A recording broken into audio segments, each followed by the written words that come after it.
حضرت سیدنا صہیب رومی رضی اللہ تعالیٰ حضرت سیدنا صہیب رومی رضی اللہ تعالیٰ بیان فرماتے ہیں کہ معاملہ یہ تھا کہ نجران کا ایک بادشاہ تھا.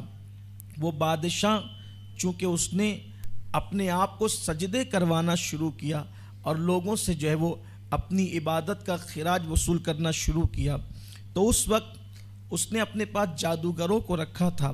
تو جو اس کا جادوگر تھا سب سے بڑا، جب وہ بوڑھا ہو گیا اور مرنے کے قریب آیا تو اس وقت اس نے بادشاہ سے کہا کہ کوئی ایک جوان آپ میرے حوالے کر دیں تاکہ اس جوان کو میں جادو سکھاؤں، تاکہ وہ میرا ہنر اور میرا فن اپنے اندر منتقل کر لے.